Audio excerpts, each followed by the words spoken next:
Quelles sont les attentes des chrétiennes célibataires sur Marseille? QT3, quelles vont être les conséquences de cette promesse pour les femmes marseillaises?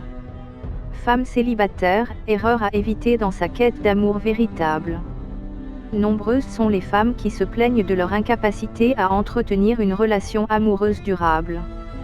Certaines se servent de mauvaises solutions et d'autres font tout simplement d'erreurs au début même de la relation.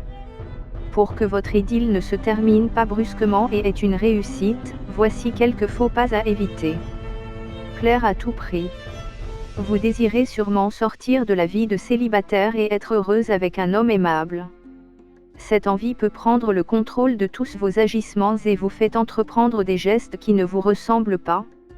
Face à une personne courtoise et attirante, vous serez tenté de donner le tout pour le tout afin de la convaincre de vos sentiments. Malheureusement, cela s'avère être une fausse résolution. À trop vouloir l'impressionner, vous pouvez le faire fuir. Il s'agit pourtant d'un homme honnête et prêt à faire sa vie avec vous. L'idéal serait plutôt de rester soi-même, sans pour autant se négliger. Il suffit de faire un petit effort pour plaire à l'autre, mais ne pas essayer de le fasciner. Quelles sont les attentes des chrétiennes célibataires sur Marseille? Se prendre pour une autre. Comme tout être humain, vous avez vos qualités et vos défauts. Par ailleurs, vous connaissez vos traits de caractère et vous pensez que l'une d'entre elles peut nuire à votre relation. Dès le premier rendez-vous, vous vous forcez de les cacher, surtout votre mauvais côté. Malheureusement, votre partenaire s'en rendra facilement compte et décide de mettre fin à votre histoire naissante. Restez vous-même et vous serez apprécié comme vous êtes. En effet, un homme ne cherche pas forcément une femme parfaite, mais une personne vraie qui demeure à ses côtés même en cas d'épreuve. Ainsi, vous arrivez à consolider votre lien dès la première rencontre. Ne parlez que de soi. Avant toute liaison, il est toujours important de mieux se connaître. Cependant, faire connaissance ne signifie pas obliger son interlocuteur à écouter un long récit de sa vie. Cela vous mettra au centre de la conversation, mais votre prétendant ne s'intéresse pas forcément à votre passé. Il est aussi judicieux de lui laisser s'exprimer pour avoir une idée de la personne en face de vous. N'hésitez pas à parler d'un sujet qui vous passionne tous les deux. En plus de tisser un lien, cela anime la discussion. À partir de ce rendez-vous, vous pouvez avoir un aperçu de l'avenir de votre couple. Ne pas gérer son apparence. Contrairement à ce que l'on peut penser, la première impression a son importance. Venir à un premier rendez-vous complètement négligé augmente votre taux d'échec en amour. En effet, un homme a besoin de vous voir sous vos plus beaux jours pour pouvoir vous courtiser. Faire un effort sur votre apparence reste alors un meilleur moyen d'y arriver. De plus, la gente masculine apprécie particulièrement les femmes soignées, surtout lorsqu'ils recherchent une compagne. N'hésitez pas à mettre en valeur vos atouts pour trouver votre moitié, mais ne commettez pas l'erreur de tout miser sur l'apparence. Cela nuit à la durabilité de la relation. QT5, de quoi ont vraiment besoin les femmes célibataires marseillaises? Ce que les célibataires femmes marseillaises vont obtenir, c'est un mari sérieux. Comme je l'ai dit, j'ai eu une enfance difficile. Certains psychologues disent que les enfants issus de couples perturbés deviennent parfois agressifs. Quelles sont les attentes des chrétiennes célibataires sur Marseille? Mais ce n'est pas mon cas. Moi, je considère ces événements comme des balises pour que je puisse en tirer des leçons de vie. De ce fait, je peux affirmer que je suis un homme sérieux et honnête. Je m'engage à fond dans tout ce que j'entreprends. Et puisque le mariage n'est pas un jeu pour moi, je peux donc affirmer que celle qui accepte de m'épouser n'aura pas de difficulté à vivre une vie de couple bien remplie. Dialogue et affection mutuelle. Ma vie d'avant me sert de repère pour ma vie future, en l'occurrence ma vie de couple. Quand je dis que je suis un homme sérieux, ce n'est pas pour rien. En fait, je me suis déjà préparé à être à la fois un bon mari et un bon père. Ce que les femmes veulent, c'est un homme qui sait prendre soin de sa petite famille. Je peux affirmer que je remplis ces conditions-là bien que je ne sois pas parfait. Le sens de l'écoute et du dialogue, je les ai dans le sang. Je ne suis pas du genre à m'emporter facilement. En outre, j'ai tiré des leçons de mes mauvaises expériences amoureuses.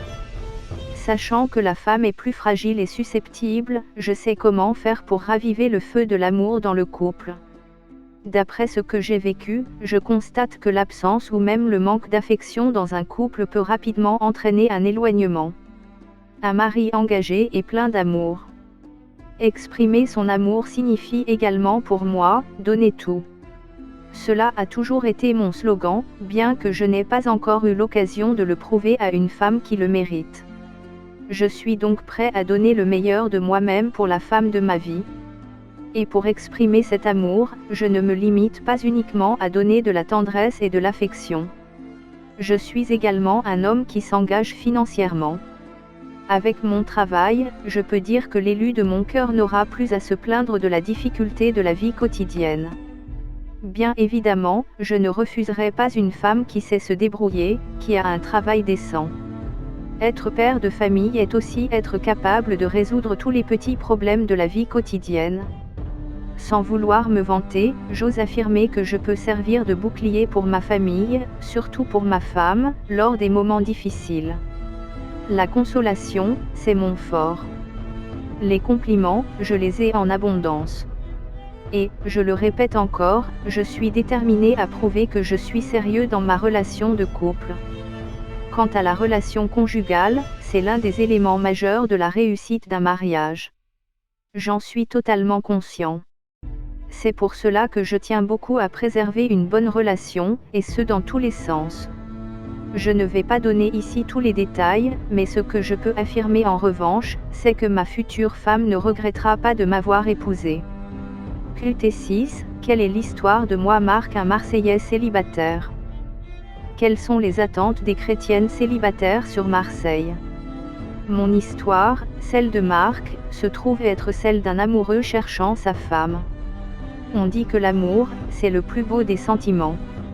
C'est toujours magnifique de voir des amoureux, des couples enlacés dans la rue, des familles réunies lors des fêtes ou même des heures sombres. Moi, je n'ai pas encore eu ce privilège. Je suis encore célibataire et trouver la femme de ma vie, c'est ce qui me travaille depuis un bout de temps. Ce que je vais vous raconter, c'est ce que je vis actuellement. Depuis mon enfance, je rêve de vivre le bonheur en amoureux. J'ai essayé de trouver mon autre par tous les moyens, mais en vain jusqu'ici. À l'heure actuelle, je suis à la recherche de la femme de ma vie. Même s'il faut parcourir tout Marseille, je le ferai si c'est pour trouver celle que mon cœur a toujours espérée. Pourquoi je cherche éperdument une femme? Comme je l'ai dit, je rêve d'avoir une vie de couple bien remplie depuis que je suis petit. Notre train de vie quotidien, lorsque nous étions enfants, n'a pas permis ce genre de choses. Nous avons vécu dans un environnement chaotique où les disputes règnent. Je pensais que mes parents ne s'aiment pas vraiment et c'est ce qui m'a convaincu à trouver un être que j'aime réellement pour que ces choses ne reviennent pas dans ma vie de couple.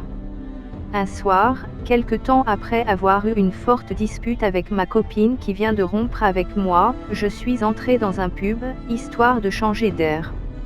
Au fond du bar, j'ai aperçu un couple qui semble nager dans le bonheur parfait. Là, je me suis dit pourquoi me morfondre et pleurer sur mon sort. Ce déclic m'a donné un nouveau souffle qui m'a poussé à trouver l'amour de ma vie. Quel genre de femme je recherche? Comme j'habite Marseille, il va de soi que je cherche une femme marseillaise pour gâter mon cœur. Évidemment, je ne cherche pas la plus belle ni la plus intelligente, ce que je veux avant tout c'est le bonheur d'être heureux avec celle que j'aime. Comme je ne suis pas très riche, je préfère une femme humble, qui me comprend et qui peut combattre à mes côtés. Il est vrai qu'être célibataire signifie être libre, libre de faire ce qu'on veut, libre d'aller n'importe où quand cela nous chante, etc. Toutefois, ce n'est pas du tout agréable de vivre les moments forts de la vie en étant seul. Et avoir une copine n'est pas non plus suffisant pour pouvoir tout partager. De la sorte, j'envisage de partager tous mes moments forts avec ma femme, et éventuellement avec mes enfants. Pour moi la famille est le plus important dans la vie. Ainsi, je préfère avoir une femme qui a les mêmes convictions que moi, les mêmes perceptions de la vie. Je sais très bien que ce ne sera pas facile car il s'agit de trouver une aiguille dans une botte de foin. mais j'ai la certitude que l'élu de mon cœur est là quelque part dans Marseille. Quelles sont les attentes des chrétiennes célibataires sur Marseille ?